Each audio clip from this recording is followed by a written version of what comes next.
Hoje nós estamos em mais um episódio de Connecting Podcast. Hoje com um tema de questões que envolvam a volta de Jesus. Mas antes da gente começar com esse tema, vamos nos apresentar. Eu sou a Milene. Meu nome é Clara. E hoje nós vamos estar aqui apresentando, dialogando esse tema. Mas antes de começar, peço que o senhor se apresente para a gente. Boa tarde, Clara. Boa tarde, Milena. Boa tarde também a todos que estão aí nos acompanhando. Eu me chamo Dalton Lima. Eu sou pastor da igreja. Atualmente eu atuo em Guarantã do Norte, aqui na região de Mato Grosso, região que pertence à Associação Oeste Mato Grossense. Eu fui membro do Jardim Imperial, aqui dessa igreja, né? Aqui eu me batizei, aqui eu casei aqui mesmo. Eu me formei em teologia em 2014, minha graduação, mas eu optei ficar um tempo a mais, e nesse período a mais de um ano eu fiz um mestrado, uma pós-graduação e um mestrado, ambos em teologia bíblica, né? Então, desde 2015 que eu atuo como pastor, iniciando então em colíder, lá que eu comecei a ser pastor da igreja.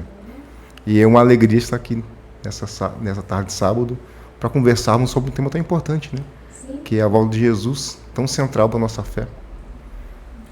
Então, antes da gente começar a falar sobre esse tema super interessante, eu peço que o senhor faça uma oração para a gente. Claro. Santo Deus e Pai, pedimos que nesse momento o Senhor nos conceda mais uma vez o Teu Espírito Santo, para que nesta conversa nós compreendamos de forma mais profunda a importância e a maneira como irá ocorrer a volta de Jesus. E não apenas que nós compreendamos, mas que nós creiamos, Pai. Que nós nos preparemos para este momento. É o que nós suplicamos em nome dele mesmo, Cristo Jesus. Amém. Amém. Bom, Dalton, eu queria saber se o arrebatamento será simbólico ou literal. Muito boa pergunta ela. E vamos deixar que o próprio Jesus nos responda isso. Em Mateus capítulo 24, em todo esse capítulo, ele é centrado sobre a volta de Cristo Jesus. E é o próprio Cristo que nos explica detalhes importantes sobre o que irá acontecer no retorno dele.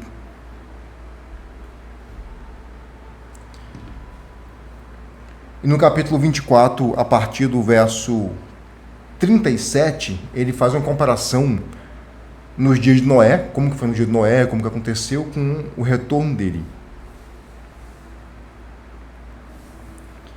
Seguindo, então, ele fala o seguinte: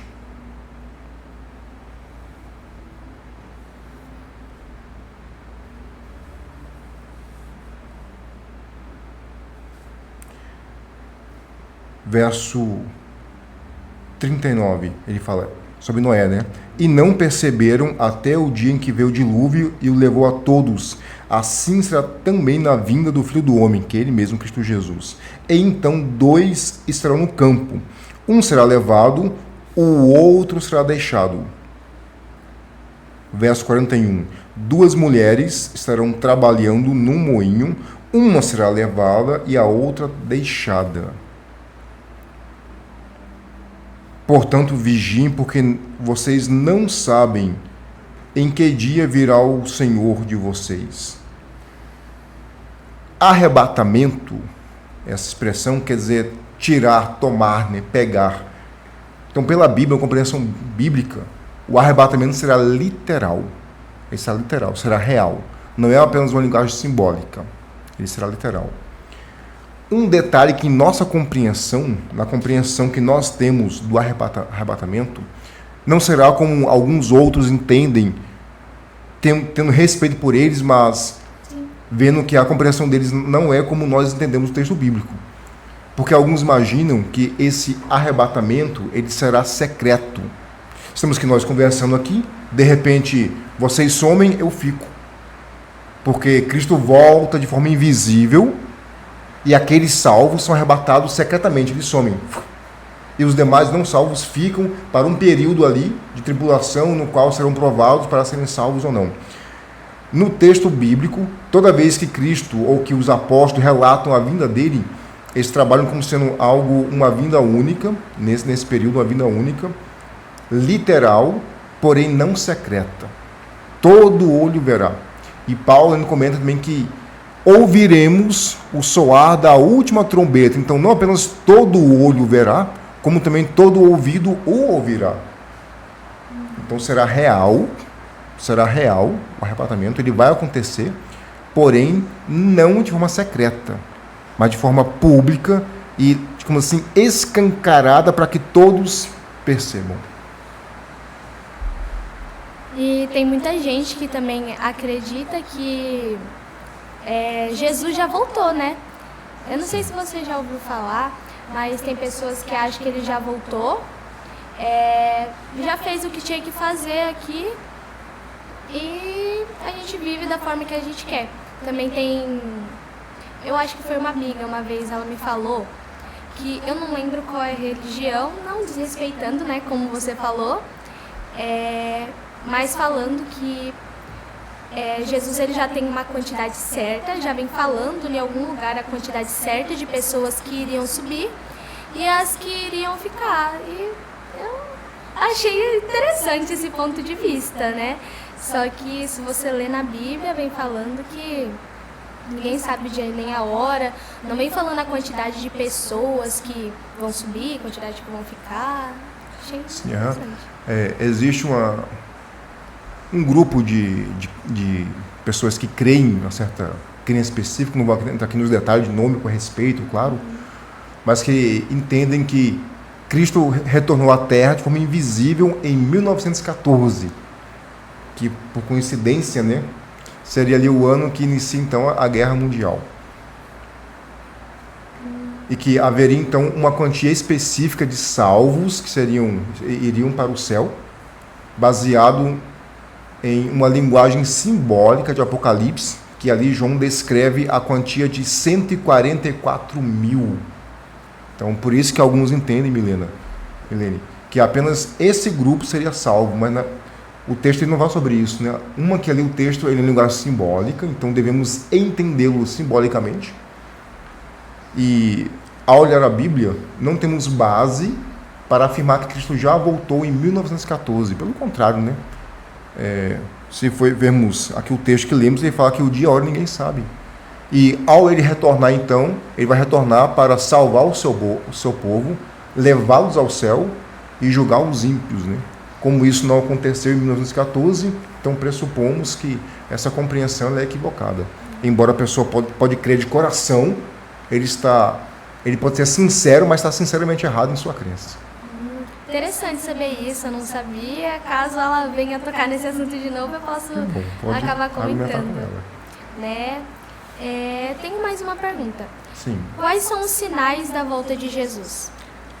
Voltando então aqui em Mateus 24, ao iniciar o capítulo, fala que Jesus ele saiu do templo e enquanto caminhava, os seus discípulos se aproximaram dele para mostrar as construções do templo. Ele, porém, lhes disse aos discípulos: vocês estão vendo todas essas coisas. Em verdade lhes digo que não ficará aqui pedra sobre pedra que não seja derribada. Então Cristo fala assim: olha, vocês estão vendo que o templo, maravilhoso, lindo, né? O templo de fato era uma construção ímpar, era algo extraordinário. E era o orgulho da nação judaica, eles tinham um orgulho de ter aquele templo.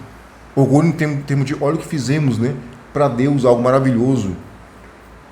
A fé judaica e a vida judaica praticamente era em torno do templo, em muitos requisitos. No verso 3, então, diz que Jesus estava sentado no Monte das Oliveiras, quando os discípulos se aproximaram dele e, em particular, lhe perguntaram: diga-nos, quando essas coisas vão acontecer e que sinal haverá da sua vinda e do fim dos tempos? Na compreensão dos discípulos, o que eles entenderam? se algo é tão grandioso, é tão impactante, que vai fazer com que o templo seja totalmente destruído, a ponto de não ficar pedra sobre pedra, então porque isso é o fim do mundo. É quando o dia do juízo final chegar. Eles perguntam, Senhor, quando isso vai acontecer? Nos mostra quais são os marcadores para que nós entendamos que está próximo a isso. Então Cristo começa a dar para eles uma série de acontecimentos com os quais, lendo, eles poderão se preparar para esse momento. Então ele fala que haverá guerras, rumores de guerras, haverá doenças, haverá terremotos, entre outras coisas. Só que alguns podem imaginar assim, claro e Milena. Mas guerras, terremotos, doenças, isso sempre houve e até hoje existe, né? Só que Cristo também usa uma comparação de uma mulher grávida que está próximo a dar à luz. Bem, vocês não têm filhos ainda, né? Talvez não já tenha, mas pode depois perguntar para uma de vocês, e elas podem confirmar também. Bem também como nossos amigos que nos acompanham, aquelas que são mães, ou aqueles que não são, aquelas que não são, mas podem também pesquisar e comprovar e até corrigir aí nos comentários se estiver falando errado. Mas, de acordo com que aproxima-se o momento da mulher dar à luz, ela começa a ter contrações. E quando mais próximo fica esse momento, o período, o intervalo de tempo entre uma contração e outra diminui. Então tem uma contração, 5 minutos, uma contração, 5 minutos, uma contração, 5 minutos, contração, aí reduz. 3 minutos, contração, 3 minutos, 2 minutos, 1 minuto, segundos para segundos. Então, quando mais se aproxima do momento de dar à luz, o intervalo de tempo entre uma contração e outra reduz. E aumenta a intensidade da contração. Então tem uma contração mais fraca, aí tem uma contração mais forte, com um tempo menor entre elas, até o momento então que a mulher dá à luz a uma criança. Do mesmo modo, então guerras, rumores de guerra, doenças sempre existiram, mas o intervalo entre elas vão começar a diminuir, irá começar a intensificar a intensidade. Um exemplo disso? Sempre houve doenças que afetaram o mundo inteiro. Tivemos lá em 1300, na Idade Negra, chamada assim como alguns chamam, né? Idade Média, ali a peste negra varreu, alguns imaginam que alguns calculam que 1/3 da raça humana foi dizimada. Passou-se então alguns séculos e vem a gripe espanhola, que na realidade ela surge não na Espanha, né? Mas pegou o nome de gripe espanhola, e vimos que depois de algumas décadas surge então, há pouco tempo, a Covid-19. Então vê que o tempo entre eles vai diminuindo e vai intensificando a intensidade, vai intensificando, vamos dizer assim, a força do evento. O que você ia falar, Milena? Não, eu ia falar que o senhor já falou que dessa questão do período de tempo e que ela vai intensificando, sim, né? Sim. E a gente pode perceber que, igual você falou, vai intensificando, vai piorando. A Covid-19, ela não afetou só o nosso físico, mas também o nosso psicológico. Com certeza, então, com certeza. Vai só piorando, né? Uma decadência. Há também um grupo de sinais, ele se encontra, se vocês quiserem acompanhar na Bíblia depois, Mateus 24, verso 29. E também você pode, vamos dizer assim, complementar essa descrição com Lucas 21, 11 e 25 e Apocalipse 6, 12. Vou ler aqui primeiro o de Mateus. Ele fala o seguinte, Mateus 24, verso 29. Logo em seguida, a tribulação daqueles dias, o sol se escurecerá, a lua dará sua claridade e as estrelas do céu cairão e os poderes do céu serão abalados. Quando vamos lá em Apocalipse, capítulo 6, aqui João, que entendemos que é o autor do livro, ele fala uma linguagem bem próxima ao que Cristo usa aqui em Mateus, ele fala o seguinte, capítulo 6, verso 12. Vi quando o cordeiro quebrou o sexto selo, houve um grande terremoto. O sol tornou-se negro como um pano de saco, feito de crina, a lua ficou toda vermelha como sangue, e as estrelas do céu caíram sobre a terra, como figueira deixadas cair aos seus figos verdes, quando sacudida por um vento forte. Aqui então coloca que temos três, vamos dizer assim, elementos. Um grande terremoto, o sol se escurecer e cair do céu estrelas. Ao olhar a história do mundo, vemos que no dia 19 de maio de 1780 aconteceu o até então maior terremoto registrado, que é o de Lisboa. Chama-se de Lisboa porque ali foi a região que mais afetou. Ele foi sentido em praticamente toda a Europa e parte da África. Foi um terremoto de uma magnitude bem intensa, entendeu? Depois dele, houve alguns outros que foram maiores, mas não de tamanha proporção em efeitos, afetar a sociedade, vai afetar a cidade, como foi o de Lisboa. Posteriormente, em 13 de novembro de 1833, aconteceu a maior chuva de estrelas até então registrada. Veja que o período entre eles é curto, né? Então, 13 de novembro de 1833. Claro que aqui estrela intensa, estrela cadente, né? Não são estrelas lá, o astro mesmo em si, que não tem como cair, né? Mas chuva de estrelas. Foi tão intensa, que muitos acharam que naquele dia Cristo voltaria.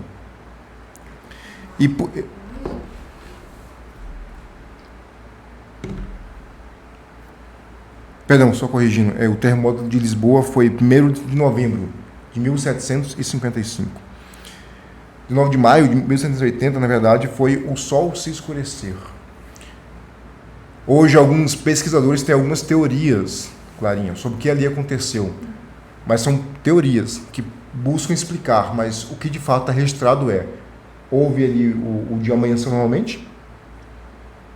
No início do dia, 7, 8, 9 da manhã, o sol simplesmente se apagou, ficou escuro. O céu ficou escuro.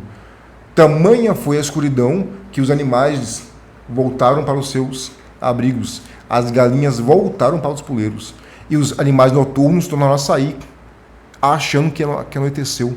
Então, o dia amanheceu, durante a manhã o céu ficou escuro, não era eclipse, o céu apenas ficou escuro, e assim tornou-se o dia inteiro. À noite também a lua não aparecia, não tinha sua claridade, e em altas horas da noite já, a lua apareceu então ali com um tom avermelhado, né? Alguns desconfiam que talvez foi algum tipo de queimada que fez isso, entendeu? Mas isso aí é apenas uma possível explicação. O que temos registrado mesmo é que nessa data o sol então ele se escureceu. Então vimos aí 19 de maio de 1780, o sol escureceu. 13 de novembro de 1833, queda de estrelas. E 1º de novembro de 1755, o terremoto de Lisboa. Viu que são datas próximas uma à outra e se cumprem então aí conforme Cristo deixa relatado. Então vemos que nós temos marcadores históricos para mostrar que estamos muito próximos ao retorno de Cristo Jesus. Muitos acham que está longe, né? Porque pensam, nossa, porque tal coisa não aconteceu, mas tá mais perto do que a gente pensa, porque o nosso tempo não é o mesmo tempo do de Deus, né? Isso mesmo. E tem muitas coisas que aconteceram, por exemplo, do sol ter ficado escuro, que as pessoas ficam buscando o porquê disso, o porquê daquilo, porque elas querem satisfazer, né?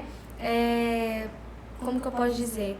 Descansar a mente, porque elas ficam procurando o porquê daquilo, e tem coisas que não cabe a nós explicar, né? Que é só quando a gente estiver lá no céu, perguntar para Deus, aí sim a gente vai saber o verdadeiro motivo.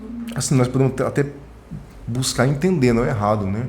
Buscar explicações possíveis, né? Não é errado isso. Até porque Cristo não disse qual seria o motivo do acontecimento, né? Ele falou, será um marcador, né? Ele não fala o que vai estar por trás do acontecimento. Eu posso até buscar entender, mas o que causou naquela data o céu escurecer daquela maneira? Isso não vai alterar que naquela data o sol escureceu como foi previsto.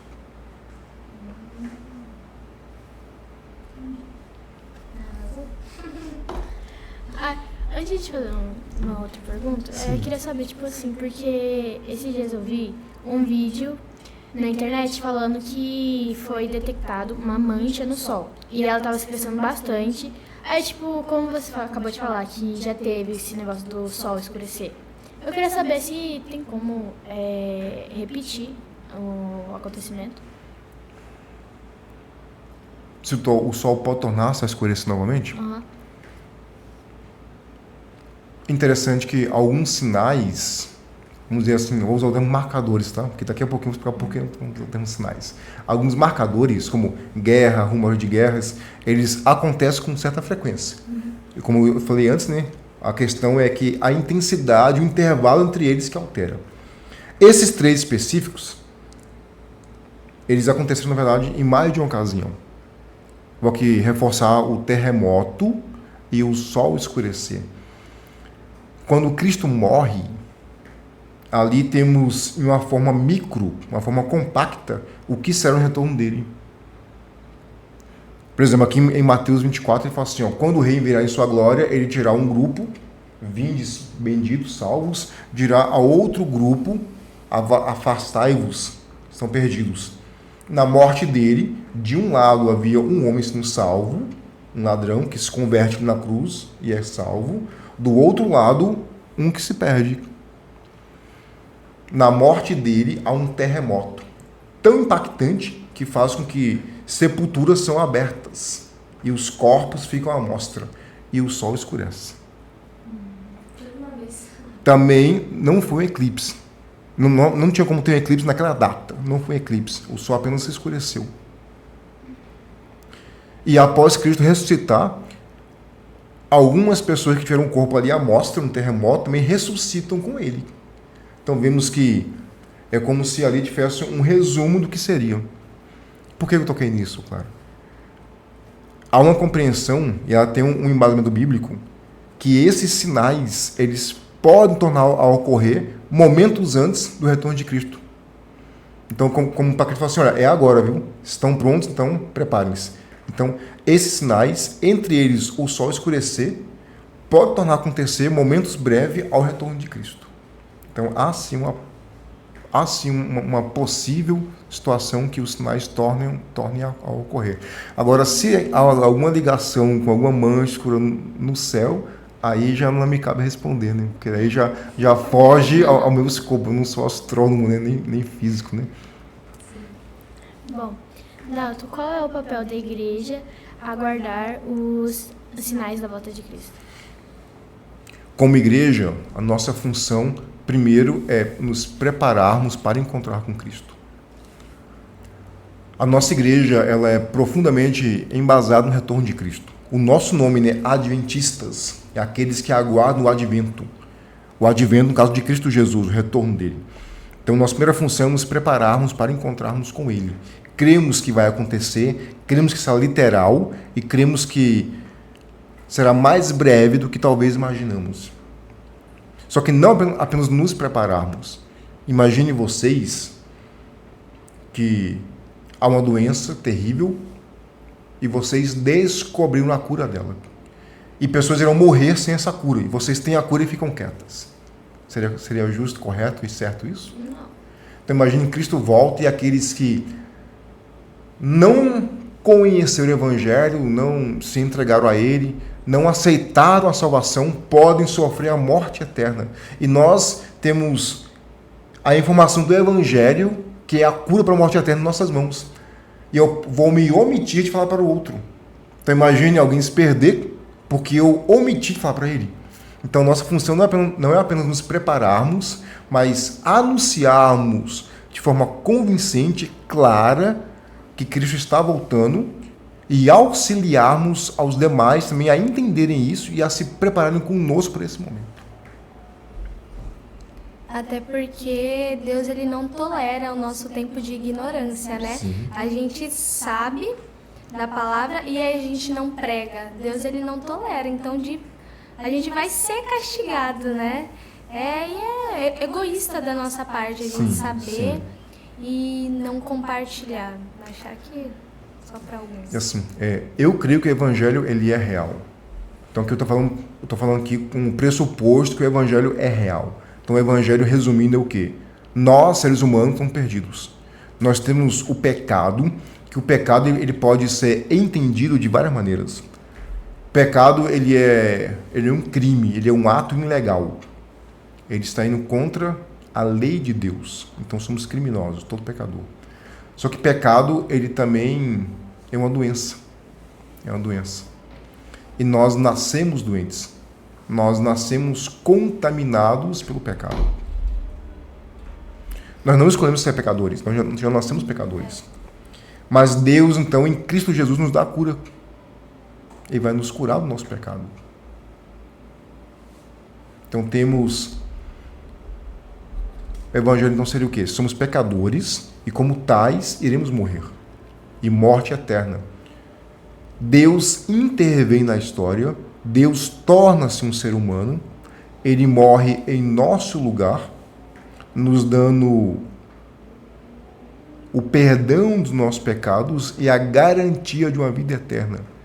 Ele vence a morte ao ressuscitar, ele sobe aos céus e ele promete: eu vou voltar para buscar vocês. Se isto é verdade, como eu creio que é, todas as outras coisas perdem importância. Deus virou ser humano por mim ele morreu, ressuscitou, foi preparar um reino eterno para que eu possa habitar lá e prometeu vir resgatar-me. Toda a minha vida é centrada nisso, entendeu? E quando nossa vida centra-se em algo, nós falamos sobre isso, nós pensamos sobre isso, nós vivemos isso. Então, quando o evangelho de fato nos alcança, nós pregamos ele. Talvez até sem perceber, nós pregamos ele. Entendeu? Não é que eu tenho que ser aquele crente chato, né? Aquele crente irritante, não é isso, entendeu? Mas que eu entendo assim, isso é algo tão bom, é tão maravilhoso, que eu tenho que anunciar para os outros. Tão bom que é isso.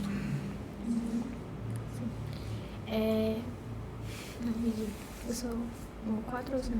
Pode falar. Tu não fez? Eu ia comentar um negócio aí. Não, pode comentar. Não, é porque já perdeu o assunto. Não, pode falar. Você É Fala. porque eu ia falar assim que meu tio ele me explica que depois que houve a crucificação de Jesus Cristo, ele morreu tudo e tal, a gente somos pecadores ainda, mas a gente tem a descendência de pecar. É como se a gente era assim. Quando Adão e Eva nasceu, não liga muito porque tem uns negócios aqui na rabinha. Que a gente era reta e quando Adão e Eva pecou, a gente se inclinou. Aí depois da morte de Jesus Cristo, a gente, em vez de estar caído assim por causa do pecado, Jesus Cristo nos salvou e a gente está inclinado. Então, a gente não está salvo e também a gente não está pecando. Eu não sei explicar direito. É que a gente tem a descendência de pecar. E a gente tem essa escolha, se a gente quiser Entendi. pecar. Tipo um exemplo, tem a escolha de querer matar a Milene. Eu pegar a Milene pelo pescoço, Milene, você fez isso errado. Aí, tipo, eu tenho essa escolha de não querer matar ela. Aí é isso que eu entendo sobre aquela parte que o senhor tinha falado. Sim. Aconselho a não matá-la, tá? Depois dessa eu fico até mais esperta, virar best friend dela. Dalton, Sim. como a gente pode diferenciar o verdadeiro retorno de Jesus em meio a falsos cristos e sinais enganadores? Boa pergunta. Primeiro, nós vimos aqui que haveria algumas situações que Cristo descreveu que deveriam ocorrer, não só aqui em Mateus, mas em toda a Bíblia, né? Mateus 24, Daniel, Apocalipse. Paulo também traz ali alguns detalhes, entre outras partes da Bíblia. Então, a primeira coisa é, esses eventos, esses marcadores históricos, estão acontecendo ou não? Se alguém fala para mim, Cristo voltou hoje à tarde. Pela compreensão que eu tenho da Bíblia, não tem como que tem que ocorrer alguns fatores, poucos, mas tem ainda, então não pode ser agora, entendeu? Daqui 3 dias, talvez, 5 dias, talvez. Nesse momento, não. Então, o primeiro é esse. Observar os marcadores históricos. Estão acontecendo? Estão indicando sua proximidade? Segundo, em Mateus 24, ele fala assim: este evangelho será pregado em todo o reino, então virá o fim. Ele não diz que cada ser humano tem que aceitar e crer, mas que todos terão acesso à informação. Claro, todos que é possível que chegue a informação dele, né? Mas como que será feito? Deus, ele dá seus jeitos. Ainda mais hoje no nosso mundo que é imediático, globalizado, entendeu? Temos praticamente a informação do mundo literalmente na palma da mão. Na palma da mão. Então Deus pode criar eventos, Deus pode conduzir a história de uma maneira que em um período curto de tempo as pessoas do mundo irão ouvir o evangelho de uma forma diversas, irão decidir aceitar ou não, crer ou não. Um outro ponto também, no próprio Mateus também ele fala: cuidado, viu? Haverá falsos cristos, muitos virão em meu nome.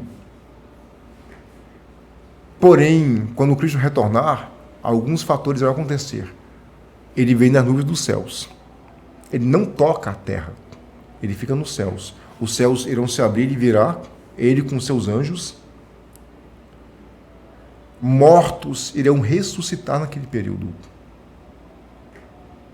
Então, no retorno de Cristo, mortos ressuscitam.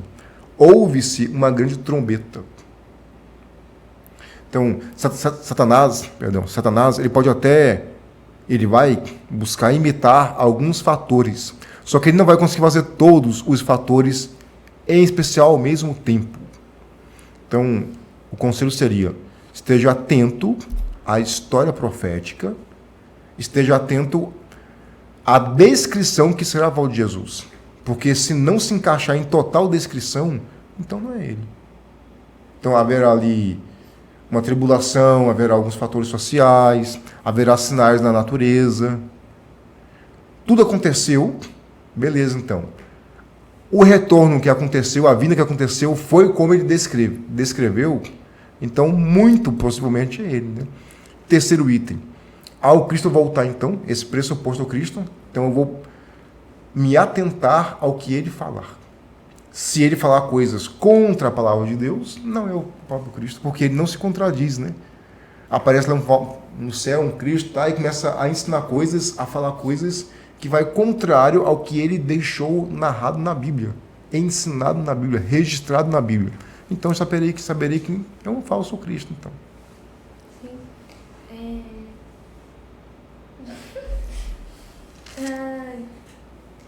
Eu vou falar isso aqui depois, deixa eu só citar uma coisa que eu queria falar.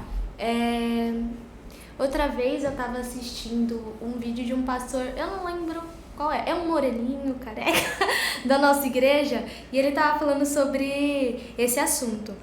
Aí algo que eu achei interessante, que eu nunca tinha ouvido falar, é que quando Jesus voltar, ele vai ressuscitar os mortos.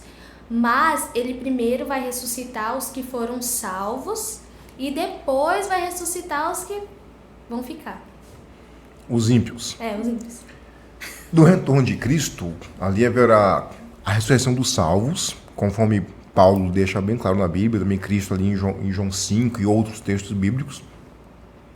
E também ressuscita um grupo específico de não salvos, de perdidos, vamos assim chamá-los, que são aqueles que diretamente foram causar a sua morte.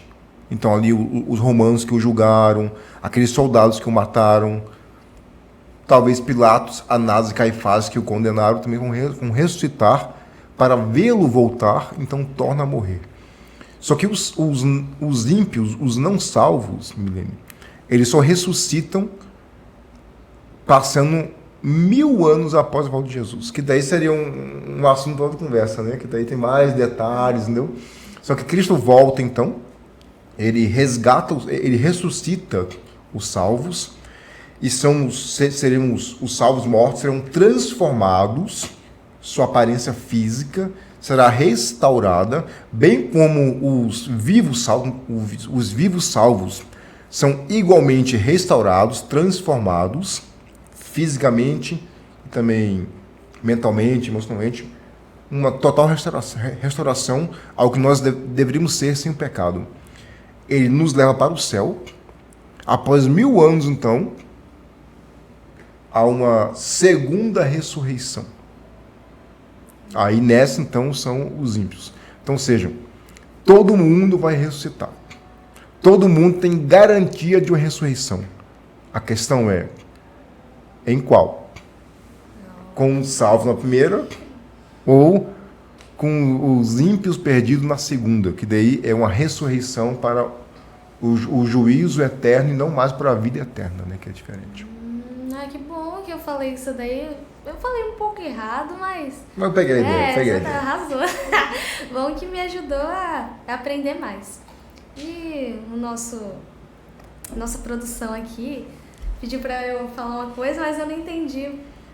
Mas eu vou falar, que aí ele complementa, né? Na pandemia, as informações sobre os cuidados, como distância, higienização, etc., chegou ao mundo inteiro, né? Sim. Então, eu acho que ele fala em relação a como que a comunicação hoje em dia é, ou seja, o evangelho, então, ele pode ser pregado por meio de comunicação, viu? Isso aí. Por exemplo, em termos de rapidez com que a informação acontecia. Um evento ocorria em um país, em alguns dias ou semanas, até meses, depende, chegava o relato em outros países. Hoje, acontece algo em um país, com alguns segundos, todo mundo consegue ter acesso, literalmente todo mundo consegue ter acesso a essa informação devido à internet, né? E aos meios de comunicação ligados a ela. Sim, sim. Hoje em dia as coisas, você fala aqui e já tá lá.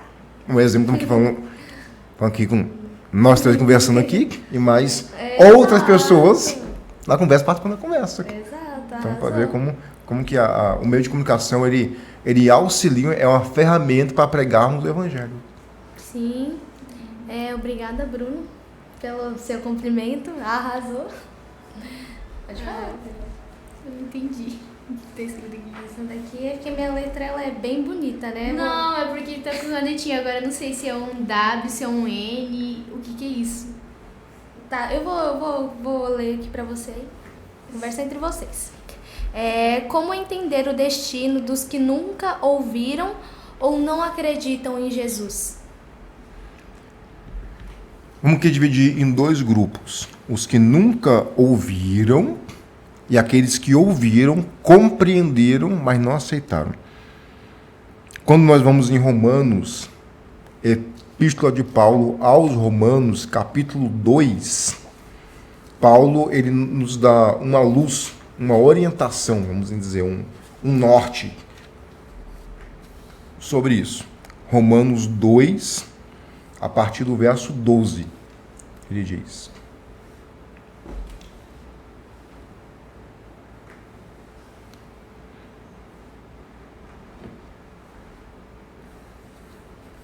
Romanos 2, a partir do verso 12.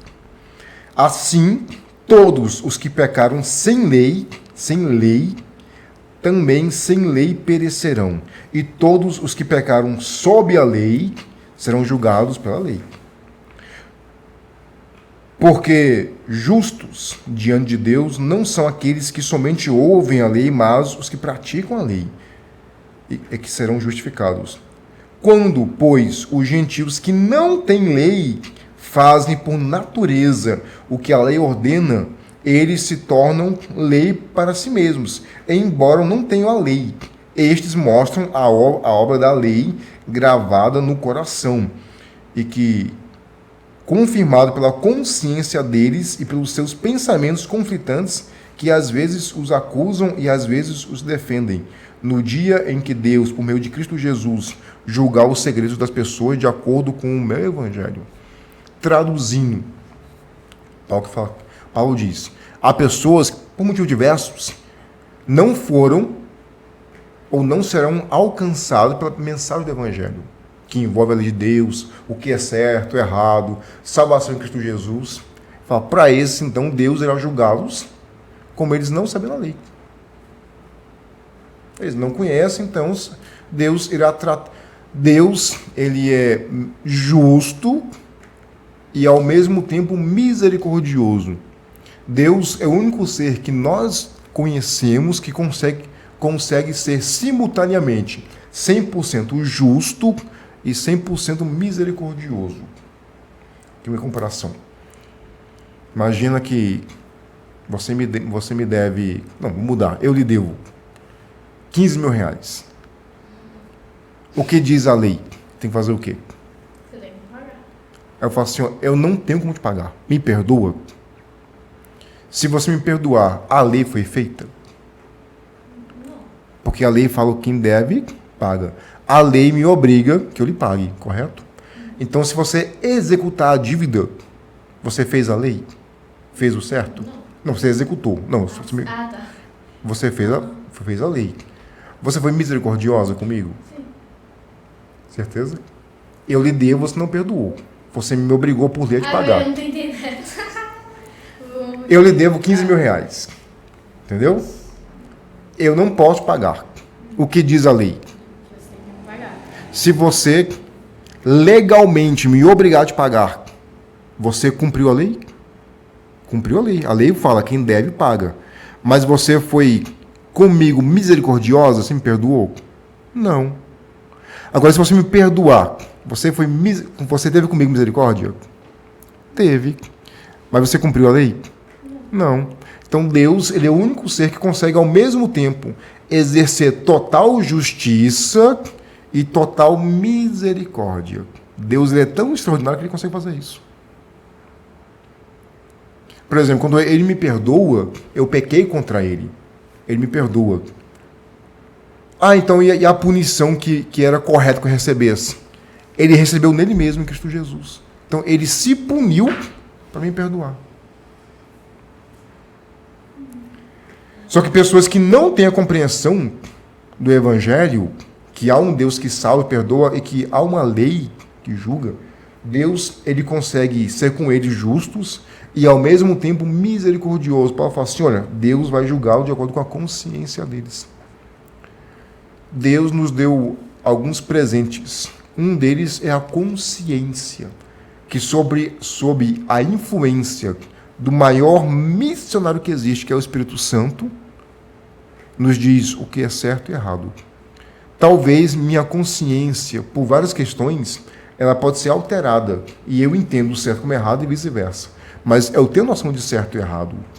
Eu tenho noção do que é certo e o que é errado. Todas as pessoas, toda cultura tem isso, noção de certo e errado. Pode alterar, pode ter ali uma distorção, mas eles têm uma compreensão que há o certo e o errado, há o bem e o mal. Então, aqueles que, sem conhecer a lei, que diz Paulo aqui, optaram fazer o que é certo, Deus, ele pode levar isso em consideração. Interessante até que, falando sobre juízo, o Tiago, capítulo 2, verso 13, ele fala, a misericórdia, ela triunfa sobre o juízo. Então, Deus, ele consegue julgar com justiça e, ao mesmo tempo, exercer misericórdia. Então, podemos, sim, ter pessoas que não conheceram a verdade bíblica, mas com a consciência sendo, de alguma forma, impactada pelo Espírito Santo, a aceitar a pouca luz que tiverem foram salvos. Agora, aqueles que conheceram, aqueles que tiveram o privilégio de ouvir o Evangelho e eles negaram, eles não aceitaram, então esses estarão perdidos. Infelizmente perdidos. Não porque Deus quis puni-los por maldade pura, mas porque eles escolheram não ser salvos. Daqui a comparação, nunca falei que o pecado é uma doença. Imagine que tenha lá a cura e eu não quero tomar a cura, eu não quero receber a cura. Então eu serei morto, não porque eu fiquei doente, eu serei morto porque eu me recusei a ser curado. Então muitos irão perecer a morte eterna, não porque nasceram pecadores, mas porque recusaram a graça de Cristo Jesus para salvá-los e transformá-los. igual na nossa lição dessa semana dos jovens, tinha uma parte, eu não lembro exatamente como estava falando, mas eu vou parafrasear. É isso aí, com o que a gente está falando aqui. Lá estava falando que é melhor a gente seguir, tipo, fazer o bem, ser como Cristo, do que a gente seguir as leis humanas. Então isso cabe nessa situação aqui. Sim. Eles vão subir para o céu pelo caráter deles e não porque eles não tiveram a oportunidade de ouvir. Então, se aquela pessoa ela tem atitudes boas, mesmo ela não conhecendo a Cristo, mas ela conhece o bem e o mal. Então ela vai subir pela consciência dela, igual você falou. Só que fazer uma ratificação para não ficar mal entendido. Sim, sim. Todos os salvos são salvos por Cristo Jesus. Não haverá no céu nenhum salvo que não foi por Cristo Jesus. Sim, sim. Só que alguns terão conhecimento disso, outros não. Então imagina que alguém ali no mar se afogando, uma pessoa pula, o mar à noite escuro, a pessoa pula e o traz em segurança até a margem, até a praia e vai embora. Ele não sabe quem o salvou, mas ele foi salvo pela pessoa. Na verdade, não é que eles eram por natureza bons e foram salvos. No pecado deles, eles aceitaram a influência na consciência do Espírito Santo. Sem saber o que era, eles ouviam, eles percebiam algo na consciência, falavam, olha, não é assim, é assim, assim é melhor, assim está errado, assim está certo. E eles aceitavam essa influência que os conduziram à salvação. Então, mesmo eu não tendo consciência, serei salvo por Cristo Jesus, mediante a pregação, vamos dizer assim, a pregação silenciosa do Espírito Santo na minha vida. Tudo bem que você cumprimentou, né, para ficar de uma forma mais esclarecida para quem está assistindo e até para mim, né, que falei um pouquinho errado. Não, mas eu peguei a tua ideia. Aí, arrasou. Você tem mais algum comentário, Clara? Não. Então eu acho que a gente pode terminar por aqui. Foi um ótimo assunto. Que bom. Eu espero que o senhor possa voltar mais vezes com... deu para perceber que tem coisas que... Sabe, um assunto mais pra frente, Sim, né? Tá maior. ótimo, tá ótimo. Talvez a gente possa trazer da próxima vez. Ótimo. Então, pra gente finalizar tudo isso aqui, eu peço que o senhor faça uma oração. Ok. Santo Deus e Pai, muito obrigado porque temos Cristo Jesus como nosso Senhor e Salvador, que não apenas morreu por nós para dar-nos perdão de todos os pecados, como também nos garante vida eterna, Pai, e voltará para nos buscar. E mediante a atuação dele somos salvos. Também obrigado porque temos o Espírito Santo que atua em nossa mente e coração para que nós não apenas entendamos a verdade bíblica, como também nos capacita a aceitarmos, a crermos e a vivermos ela. E como vimos no tema que conversamos aqui nesta tarde, que não apenas nós, mas que todos aqueles que estão também nos ouvindo e participando em qualquer lugar do mundo, Pai, que também creia, que aceite, que se prepare constantemente para o retorno de Cristo Jesus. Não queremos ser pegos como foram os antediluvianos, Pai, de surpresa com tantos sinais, mas queremos estar preparados para recebê-lo como o nosso grande Rei e Salvador. Portanto, volte, Senhor Cristo Jesus, salve-nos e use-nos para levar essa mensagem a outros para serem salvos como nós. Por isso, agradecemos a Ti, bom Deus, em nome de Cristo Jesus, que também nos ouve agora. Amém. Amém. Então é isso, pessoal. Até mais, foi um prazer. Muito obrigada por terem ficado até aqui. Peço que vocês deem um joinha aí, sigam a gente nas redes sociais. Foi um prazer, Dalton, ter você aqui. Prazer foi meu. Precisando, estamos à disposição. Quem sabe uma próxima vez Tá aqui, ótimo, né? tá ótimo. Então é isso, gente. Muito obrigada e tchau. Até mais.